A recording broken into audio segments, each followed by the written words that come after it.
Bunyoni yirirwa arafunga abantu mu rugo iwe hama bakabatora ibiziga niwe muvuga yuko ari leta jaso ndakugarika yamaze ibintu by'abantu akamara abantu abaca imitwe niwe muvuga yuko ari leta y'u Burundi biciye mu ngimba Red Tabara uvuga ko udacika intege mu rugamba biyemeje naho hari ingabo zabo zeruka gushikirizwa leta y'u Burundi muraza kumva Nahimana Patrick avugira uwo muhari Red Tabara abandanya kwibonekeza kamwana wa mama no kuvuguruzanya muri leta y'u Burundi aho bamwe bahagarikiwe ibiteramo mu kwirinda COVID-19 abandi bagahabwa uburenganzira mu kanya Audace Kaburo aca bigaruka ko nayo muri Republika Iharanira Intwaro Rusangi ya Kongo ho abagendana umugera wa sida bamerewe nabi cyane kubera akaranda corona katumye ubuzima bubi bari basanzwe babayemwo buhuhuka twabibateguriye aya makuru mugira mu yashikirizwe nanje Joe Philbert Karangwa muhinga bw'ibyuma hariyo Yves irakoze hano aya makuru tuyahere mu by'agateka kazina muntu mwibohero rikuru rya Muramvya haravugwa ifatwa nabi mu banyororo ivyo bikaba vyibonekeje aho abanyororo bashika kuri 6 batorokeye iryo bohero muri uku gufatwa nabi hakaba harimwo n'amacakubiri aho uwitwa ko ava mu bwoko bw'abatutsi atajambo agifise muri iryo bohero eka mbere akaba hari n'ibindi byinshi adakorerwa nko kubijanye no kwivuza kuko abiwe baza kumugarukira ko ntibanamubone byinshi tubibwirwa na Irakoze Queen Greta yimenyereza umwuga wo kumenyesha amakuru kuri Radio PSFM ryo gwaruka abo banyororo bo mwibohero rikuru rya Muramvya bidoga bavuga ko bafashwe nabi eka mbere hakaba hajemwe n'amacakubiri aho witwa ko aba mu bwoko bw'abatutsi atotezwa n'abanyororo bagenzi we mu kumubwira ko ari ubwoko bubi ivyo bikaba vyavuye ku banyororo bagenzi babo bashika kuri 6 batorotse iryo bohero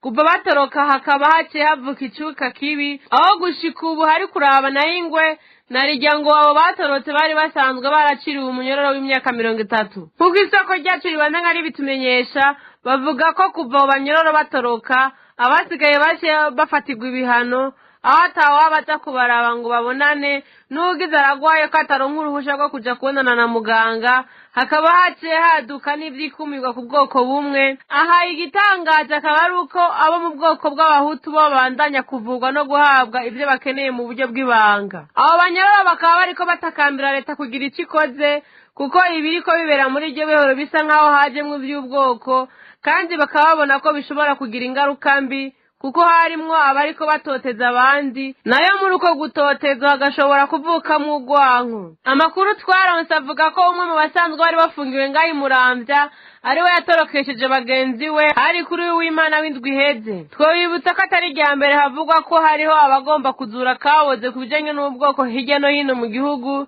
ivyo bikaba bizotuma Burundi busubira inyuma cyane kuko cyari igihe cyo kwibagira iby'ubwoko twagerageje kurondera komisero PCD Pierre Giruko igomba kugira atanga umuco ku biriko biravugwa mu ibohera arongoye ariko tukaba twamukenye Greta Queen Irakoze urakenuye mu gisata cy'umutekano naho aheruka gusohoka itangazo ry'umuhari wishinze kugarukana iteka mu Burundi biciye mu ngimba uwo muhari ugasaba ibihugu bikikije uburundi kwitwararika iki kibazo nkuko bishikirizwa n'umuvugizi w'uwo muhari Patrick Nahimana yabwira uruganda rwacu ko kuba ingabo zabo ziheruka gushikirizwa ubutegetsi bwa Gitega mu kwezi guheze ko bitabaca intege amatwi Nahimana Patrick twagomba gushikiriza kujaho itariki 30 kwezi kw'indwi umwaka wa 2021 abatanze ingabo za Tabara zafashwe mu kwezi kw'icenda umwaka weze 2020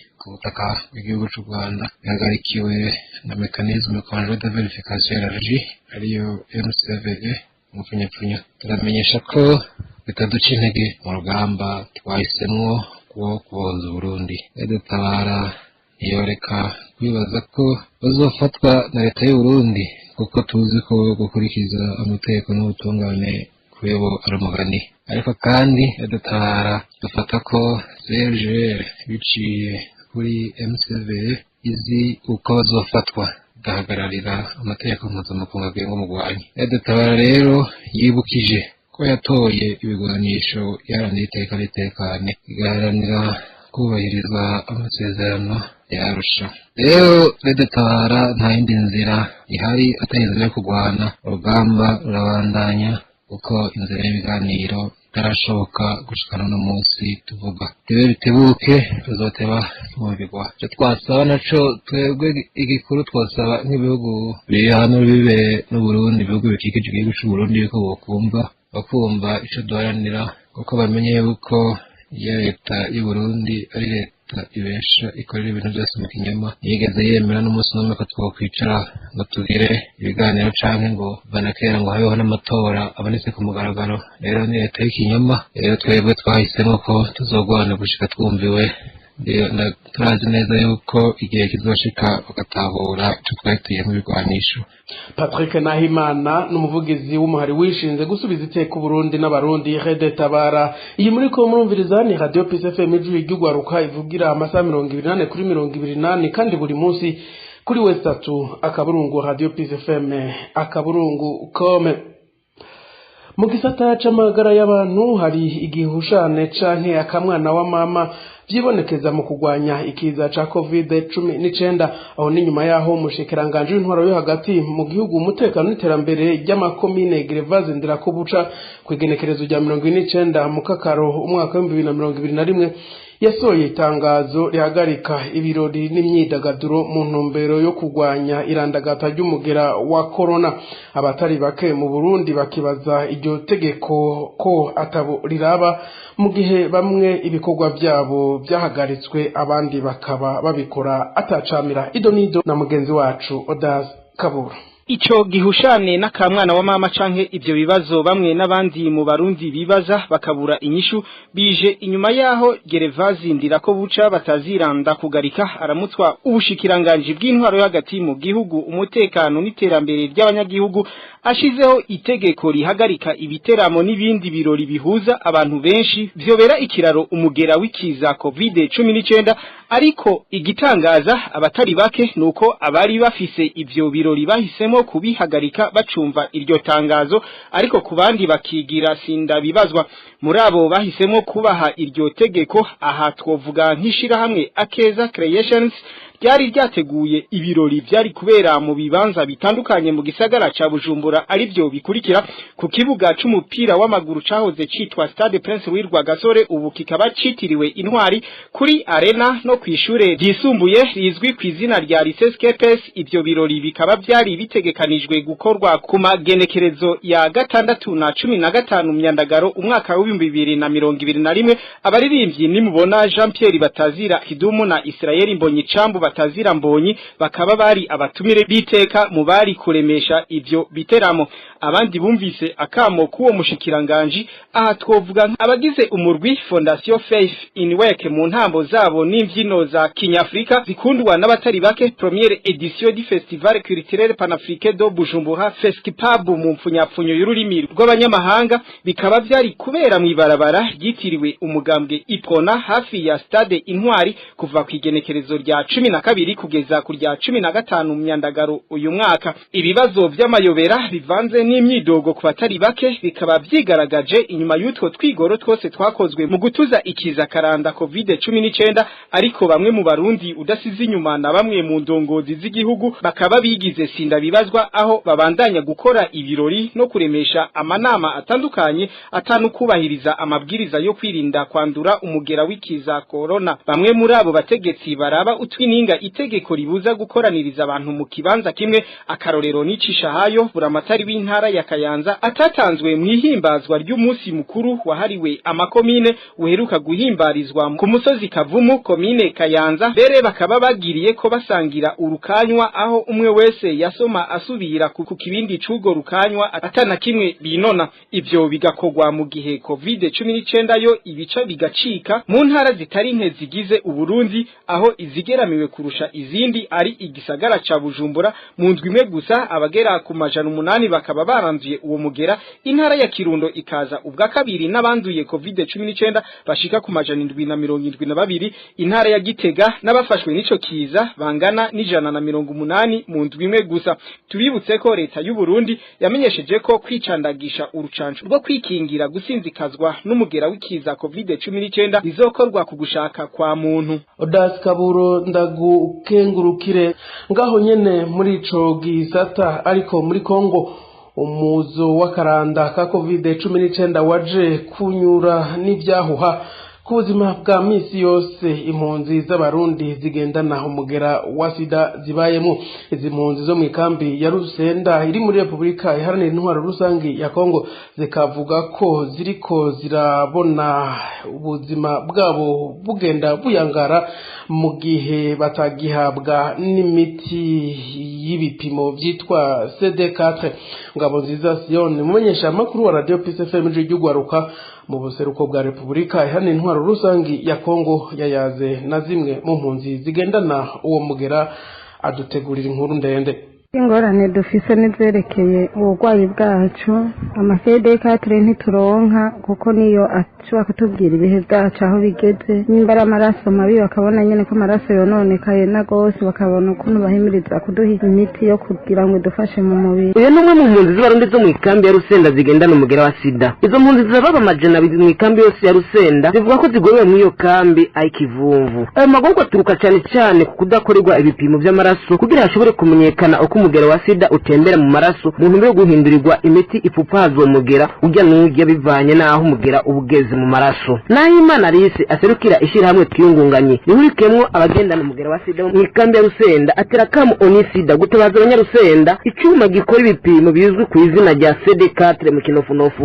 CD4 ntituronka kuko niyo ashobora kutubwira ibihe byacu aho bigeze nimba ari amaraso mabi bakabona nyene ko amaraso yononekaye na gose bakabona ukuntu bahimiriza kuduha imiti yo kugira ngo idufashe mu mubiri. Ariko ubu nta na kimwe badushikirako n'ubu dusaba amakungu ko yodufasha akadufasha gose bakaduha ivyuma bya CD4. Turabasaba yuko bodushikira imbere nka bamwe bari baduhaye ibifungurwa nibo tubisavye harehare kugira ngo kuko bari batwemereye ko icuma caje ariko none umunsi nyacuma ntaco turabona. Tuhamaze imyaka 6 ntituragirirwa CD4. Iruhande y'ibura y'igipimo cya CD4 izi mpunzi zivuga ko COVID-19 yagitavyoroshe kuko abantu bari imiti mu ndansa. Ndi mu bande jiri yabari uruganda rwa Radio Peace FM ijwi ry'Ugwaruka ko basa nabibagiwe n'abagira neza. Nka twebwe abarifije bo mu Rusenda bamwe mu migwi tugendana ingwara y'umugera wa sida ni kuvuga twebwe n'iri minsi tumerewe nabi. Ati cyambere nabanza gushimira abo kumvira ijwi ryanje bakagira n'icyo bivuga. Twebwe abarifije mu Rusenda tugendana n'ubumuga bwo kugendana umugera wa sida turamerewe nabi cyane kuva hoho byunyutse kuva igihe COVID-19 iziye itereye. Ni kuvuga muri iki gihe tumerewe nabi cyane go. Ni kuvuga twari dufise ishirahamwe ryadufasha unisida mu mwaka wahera niho baherutse kuduha imfashanyo kabiri naho nyene utuntu dukeya nk'umuntu yaronka nk'ibiro 3 cy'umuceri n'ikiro cy'ibiharage cyangwa data karonka n'umuceke nkita guhera icyo gihe gushika n'ubu nta kimwe bakidufasha. Rero twagira ngo tubaze dusemerere kuba badushikira imbere mbega muraduheze reka tumerewe nabi cyane gose. No kubera yuko twebwe aho turi na asere yonyene isigara tuzanira injya igihe cyagiye cyane turashaka kumara n'amezi 3 tudapokeye naza kuza ugasanga na madeni twari twase tubaho nabi cyane gose. Rero twagira ngo vraiment mara cyo mudufasha. Abasanzwe bagendana umugero wa sida barabazwa kandi n'ikiyago cyabaye amasigara cicaro bakoranye n'ishirahamwe kaze rikorera mu gihugu cy'Ububirigi. Iryo shirahamwe rikaba ryari ryemereye bano bagwayi kubafasha mu kubaronsa imitayo yo kuyingunganya. Bano batera kamo ishirahamwe kaze kuburura dosiye yabo. Harigeze kuba haboneka ishirahamwe kaze iratwemerera mbega ko dufasha ikaduha n'imitayo kudandaza. Ariko guhera icyo gihe twayiherutse icyo gihe nyene tubivugana kandi n'amakuru nibaza ko yabashikiri ariko gushika igihe nta na kimwe baradufasha. Twagira ngo rero tubibu kwa kundi tukiri niko tukimeze ntacyo twunguka muri ivyo ahubwo tumerewe nabi kwa kundi nyene. Twosaba ko mwokongera mukubura iyo dosiye yacu yo kuri mukadufasha muzoba mukora. Twamenyeshe ko kambi ya Rusenda ifise ubukene bw'udukingirizo kuva mu kwezi kwandamukiza guheze. Iryo bura ry'udukingirizo rikaba rishobora gutuma ibitigiri by'abandura umugera wa sida byongera mu iyo kambi. Kuva mu buseruko bwa Republika Iharanira Intwaro Rusangi ya Kongo mu ntara ya Kivu y'Ubumanuko, Jean Sion Ngabonziza ku bwa Radio Peace FM ijwi ry'Ugwaruka. Siyoni ngabo nziza ndagushimire ariko ndanakumenyesha ko ngaho nyene muri Republika Iharanira Intwaro Rusangi ya Kongo mu kambi ya Rusenda umuntu umwe ari we yaraye yiketswe ko mugera wa coronavirus aho nyene mu kambi y'impunzi aho akaba yashizwe mu kazu ka wenyene kw'ivuriro ritoya riri muri iyo kambi uyo akaba ari umushinga ntahe byavugwa ko yaramaze iminsi mu gihugu c'u Burundi bikavugwa ko ibipimo vya mbere byagaragaje ko afise iyo ngwara ya corona bakaba bategereje ibipimo bikurikira inyuma y'ikiringo gitegekanijwe. Metusera Noyituke. Kuva ku mutaga wo kuri uyu wa kabiri gerekezo ryaciwe mu Kakaruma 2021 niho abaganga bo mu mavuriro agize akarere k'ubuvuzi ka Nundu bifadikanije n'itimu ijeje guhangana n'ikiza ronyanganda coronavirus baseseka muri village y'icumi mwikambi be n'isite y'impunzi ya Rusenda inyuma yo kudoma agatoki kumwe mu mpunzi yaragwaye bimwe mu bimenyetso bya coronavirus akaba yaramaze iminsi mu gihugu cy'u Burundi. Abo baganga bakaba bahavuye bapompa imiti imihana yose ihana imbibe n'uwo muryango ndetse uyu yakekwa ko ingwara akaba yavuye ajanwa mu kazu ka wenyene karantine mu kinyamazuku. Aho ni mu gihe abo baganga bemeza ko ibimenyetso by'ibanze byamaze kugaragaza ibimenyetso by'indwara ariko ibipimo bikaba bitaravyemeza neza. Wo akekwa ko ico kiza akaba yemeza ko ata corona agwaye kuko ngo yaciye mu nzira yemewe n'amategeko ku mbibe z'u Burundi na Kongo maze akorerwa ibipimo nk'uko bisanzwe ariko agatangazwa n'uko ashizwe muri karantine iminsi 14 itararenga akorewe ibindi bipimo. Nubwo biruko abanyagihugu muri iyo kambi barabandanya kwerekana ko iyo kambi idakingiwe na cyane cyane amashyirahamwe afasha impunzi muri iyo kambi ya Rusenda atigeze yitwararika ikibazo cyo gutanga udufukamunwa ariko bagatangazwa n'uko iyo ugiye kwivuza udafite agafukamunwa wirukanwa. Aho twamenyesha ko ari ubwa mbere hagaragara uwikekwa ko ikiza coronavirus kuva mu mwaka wa 2019 aho ico kiza cyatanguye kuvugwa muri ico gihugu ca Republika Iharanira Intwaro Rusangi ya Kongo. Ku bwa Radio PSFM ijugwaruka Metusera Noyituke muri Republika Iharanira Intwaro Rusangi ya Kongo Kivu y'Amajyepfo. Metusera Noyituke nawe urakenuye mu gusozera aya makuru dusimbire mu gihugu ca Nyerere ngo kubona leta ya Tanzania ibandanya kurenga ku mategeko yo gukingira impunzi ico gihugu nyene cateye ko umukono. Sharangabo Leopold Cegera cutwara urunani rw'amashira hamwe haranira agateka kazina muntu na cane cane ak'impunzi CBDH Vicar avuga ko ibyo byabaye imutenderi mu ntara ya Gakonko byose bihushanye n'uburenganzira bw'impunzi kandi bizobazwa ico gihugu nyene. Tumukurikire. Uravye ibyabaye imutenderi aho impunzi zafatiwe ingingo yo kujanwa mu kambi y'impunzi y'Induta mu nyuma bakaza bakabihindura amazu yabo bamaze kuyabomora ibintu byabo byapakiwe mu miduga bigapakururwa bigasubizwa hasi ugasanga biriko birononekara. Izo mpunzi nazo uyu munsi ntibafise aho bakika umusaya. Urumva ko amazu yabo bakiyasohoka baja kurondera uburyo ibintu byabo bipakirwa baca bayabomora. Leta rero ukabona ko ari rwa rukurikirane rw'ivyo leta ya Tanzania yiyemeje gukora ikintu cose gishoboka kugira ngo impunzi z'abarundi zizotahe mu gihugu. Ibyo rero kenshi biranavugwa cyane cyane ko n'uyu munsi impunzi yo zigiye gusaba aho zikika umusaya bababwiye atari ko ibyoroshe tubona ari uko mutaha hakuguma murindiriye ngo niryari muzojanwa Induta. Twebwe rero muri CBDH Bikare dusaba leta ya Tanzania kwikubita gashi ikabona neza ko ubuhungiro atari ikintu kinezereye cyane ku buryo uwufashe ingingo yo kuguma mu buhungiro atari uko banezerewe ahubwo ari uko batinya umutekano w'umuntu. Hanyuma kandi ubuzima nikatihabwa niba umuntu atinya umutekano wiwe abakwiye kurekwa agahubwo agakurikiranwa neza nk'impunzi nk'uko amategeko asanzwe abivuga. N'amategeko mpuzamakungu igihugu ca Tanzania cateye ku mukono turasaba kandi HCR kugerageza kwereka leta ya Tanzania ko ivyo bintu biri kirakora atari byo kuko nta mpamvu yuko nimba ubwiye umuntu ngo nasohoke mu nzu guca inzu bazibomora na cyane ko hari n'izindi mpunzi zisigaye inyuma ziba mu yandi mazu mabi. Ibi rero byose ni ibintu vyerekana ko leta ya Tanzania ifise umugambi mubisha cyane wo kugerageza uburyo bwose yotegeka impunzi kugira ngo zitahe kuko irabona ko ibintu byo kubanyuruza ibintu byo kugerageza kubica byose bigenda biramenyekana bigenda biravugwa bigenda birashigwa habona ngo rero yo igahitamwo gufata izindi nzira nkuko yagira irabivuga ko ifise inzira nyinshi kuzokoresha kugira ngo impunzi z'abantu zitezomuke. Sharangabo Leopold akaba ari cegera c'umukuru w'urunani CFDH Vicar. Nina nyene dusozera amakuru twari tubateguriye shimire mwebwe mwese mwayakurikiranye kuva mu ntango yayo nibagiye uruganda rwa Radio PSFM y'ugwa rukagogwama gwitanga rutiziganya kugira ngo muronke amakuru atosoye neza. Shimire Yves Irakoze yari mu buhinga bw'ivyuma nayo jewe Geoffrey Darkarangwa na Rekonde bashikiriza doanisango ku munsi w'ejo nagahenuka.